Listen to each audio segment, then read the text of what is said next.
All right, Unit 6, we're going to deal with exponential and logarithmic functions. Today you're going to want to have a calculator, probably a grapher would be beneficial because we're going to be graphing some of these, and it makes our lives a little bit easier if we use the grapher to make our tables of values. Again, we should be able to execute the Algebra 1 operations, but again, it's just quicker with the grapher. Our goal is to recognize some key features of our exponential functions so that we can recognize what the graphs should look like and then use that to solve some real-world problems. So the first is just kind of understanding a little bit of the basics of exponential growth versus exponential decay. Exponential growth is where things get increasingly higher and higher and higher as your variable gets larger. Exponential decay, on the other hand, is where your output gets smaller and smaller and smaller as x gets larger.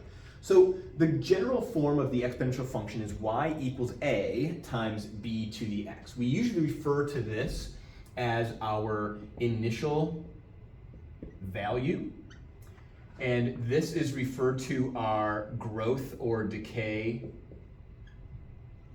factor. This is the factor that we multiply, again, by itself multiple times. Order of operations is, since it's a times b to the x, we have to do the exponentiation before we multiply by a. All right, so again, pay close attention to a little bit of that Algebra 1 awesomeness. Exponential growth, our domain is going to be from negative infinity to positive infinity, all real numbers. But our range in general form is going to be from 0, not inclusive, all right, not inclusive, this will never actually touch 0, comma, infinity. Our x-intercept in the basic form is going to be 0, comma, 1. And then our horizontal asymptote is the horizontal line y equals 0, right? This will never actually touch y equals 0 unless we shift it up or down, right? And that will change some of these values accordingly. Exponential decay, very, very similar, right? The domain goes from negative infinity to positive infinity, right? Every value of x works. There's nothing that we can't put in there as far as real numbers go. The range is going to be from 0, again, to positive infinity. It's not going to ever touch 0. It's going to get really, really, really close, so we know our horizontal asymptote is y equals 0. And our y-intercept, again, is the point 0, comma, 1. So this is a point, whereas these are interval notation. This is an x, comma, y. This is interval notation. So make sure that you're paying close attention to that. This is generally what our exponential graphs are going to look like. And that's going to require us to have some very small outputs and some very large outputs, but on the same x, comma, y. So things get a little bit dicey with that. Again, using the grapher calculator is going to help us. Just like the explorations that we've done kind of all year long, we have some repeated ideas when it comes to translations and stretching and reflecting. If we are adding or subtracting in the exponent, this is going to shift it right, h spaces. This is going to shift it left, h spaces. All right, this is in the exponent.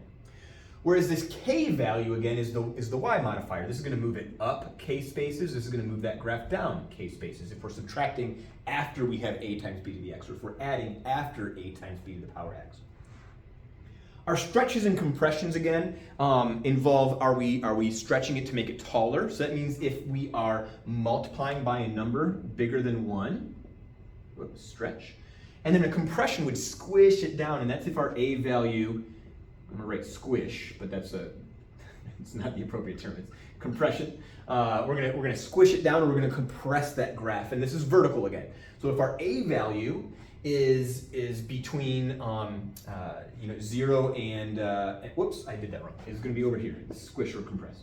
Squish, compress. If it's between 0 and 1, then it's going to squish it down. Now, if that a value is negative, that's going to flip our graph over, right? We know that that's the reflect over the y-axis, not the y-axis, the x-axis. Reflect over the line y equals 0.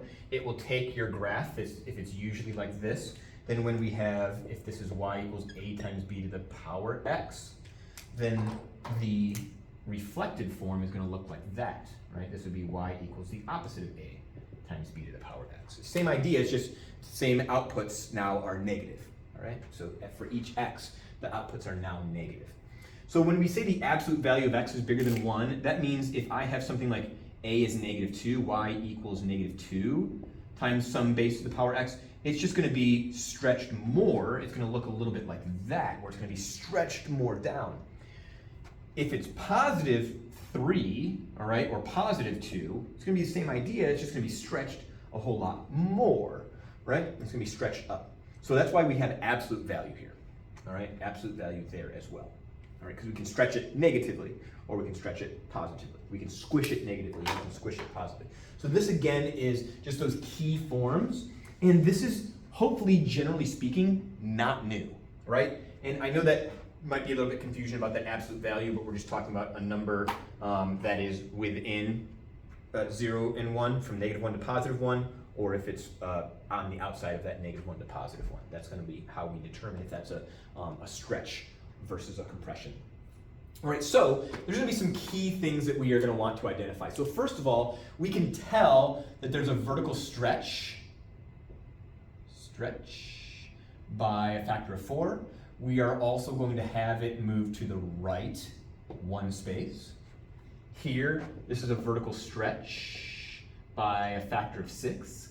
And we're also going to see that this is vertical translation down 4. We should notice that since 2 is bigger than 1, this is growth. And we're going to know that since 0.5 is less than 1, this is decay. All right. Now we're gonna try to dive a little bit deeper into growth versus decay, just to make sure we're understanding those relationships in the big picture. But we'll chat a little bit more about that. So this picture we know is going to look like this. It's going to be going up. It's just going to be shifted maybe 1 space to the right. So instead of the y-intercept being at 0, 1, now it's going to be moved over to x equals 1, and then we'll kind of see what that does. When I move that point over, it's going to change where my y-intercept actually is. This is going to be decay because we have a fraction here, or a number between 0 and 1, and so that is going to change things here when my base is a fraction. So what we want to do with this is be able to use our grapher calculator to expedite the Algebra 1 work for us. My hope is that you actually did this in Algebra 1, that you graphed these, but I don't know how accurate that is or how true that is. Whoops, this picture is a little bit funny. Let me set the window to a kind of a standard view. Zoom standard. And so our graph, we can kind of see what this picture looks like. So as predicted, that's what that's going to be, but we're going to check our table. We're going to make sure that we're on auto. We're going to go from -5 to +5, and we're going to pick some key values. One of the things I want us to recognize is when we have decimals that we should be able to write their equivalent fractions. We can still write those decimals, that's fine, but we want to have at least 5 points. Let's pick some that are negative, some that are at 0, some that are at positive, so we can kind of see what these outputs are going to look like. So we can see at 2, we have the point 2, 8. We can see at 3, we have the output of 16. At 1, I've got 4. At 0, I've got 2. At -1, I've got 1. At -2, I've got a half. At -3, I've got a quarter. At -4, I've got an eighth, etc., etc. So we can kind of see this picture sketched to the best of our ability. Use your grapher to help you do that. We should notice that there is a horizontal asymptote at y equals 0. All right, our y-intercept is at 0, 2. There is no x-intercept because it doesn't touch y equals 0, but that's what our graph is going to look like. All right, now when I graph the other one, we've got 6 times 1/2, and then to the x, and then -4 on the outside. We want to make sure that we type that well. Make sure that you have -4 and not times negative. Don't use the negative button, instead use the minus button. And so if you've plotted that correctly, whoops, then when you look at the graph, you should see exponential decay. Is it coming down? It is indeed. You can see that it's shifted down 4 spaces. So now our asymptote is not at 0, it's at -4. So when we make our table of values, we are going to have at -2, we have an output of 20. At -1, we have an output of 8. My table is going by 2s, or my graph is going by 2s. I don't know how well you can see that. At 0, you've got 2. At 1, oops, we've got -1. So this is maybe not the best x, y. Let me go ahead and change that real quick. All right, here I fixed that. Let's go ahead and let's try that again. So at -1, I've got 8. At -2, I'm up at 20. Here I'm at 2. At 1, I'm at -1. And then at 2, I'm at -2.5. I'm going to try some that are a little bit further out. We can see that at 10, it is almost to -4. All right, it's almost to -4. It's really close. So this is going to come down, and then it's going to get really close to -4. All right? And so we want to make sure that we can identify that asymptote, and you'll see it in the table. In fact, let me go ahead and show you what that table looks like for those of you that aren't using your graphers. You should be using graphers. You can see that as we get close, we're getting really close to -4, but it doesn't actually touch -4. And so we have that horizontal asymptote at y equals -4. All right, so we can tell what this picture is going to look like. We're going to use our graphers to aid us in that endeavor. All right, I would like for you to try to do this one. I'd like for you to kind of see what's happening with this being a negative a value. It's going to be upside down, but it is upside down growth. And so it's going to be plummeting towards the negative, but you have a positive k value, +7 there. So this one's going to be a little bit funky, but I'd love for you to describe what's happening and draw the graphs to the best of your ability. So again, growth versus decay. So if b is bigger than 1, you have growth. If b is between 0 and 1, you have decay. b cannot equal 1, and b cannot equal 0. Those are not allowed, otherwise it's not growth, right? Now, rate is a little bit different because b will always equal 1 plus the growth rate.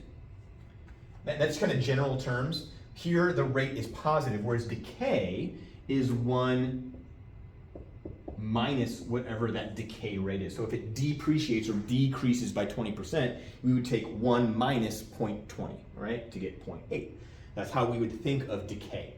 These rates are a little bit tricky, so I want to make sure that we do a good job. That's why I'm spacing this out over a couple of class meetings.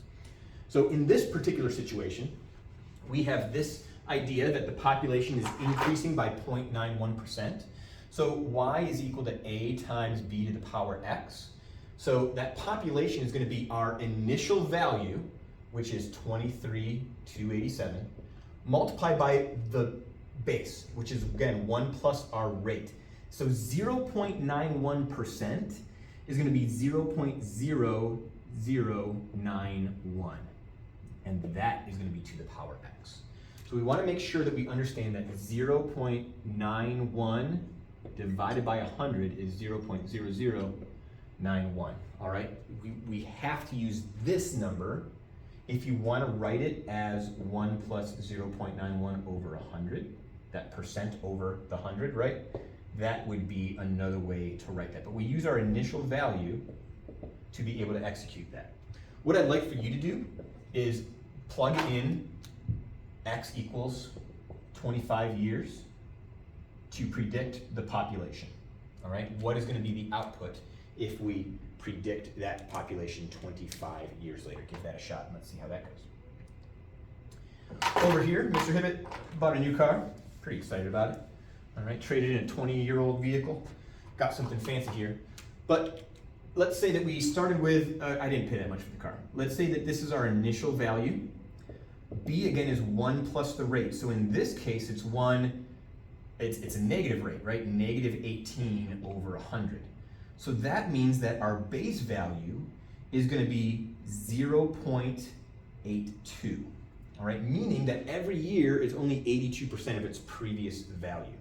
All right, and that can be obviously a little bit challenging. But what we're going to do is write y equals a times b to the power x.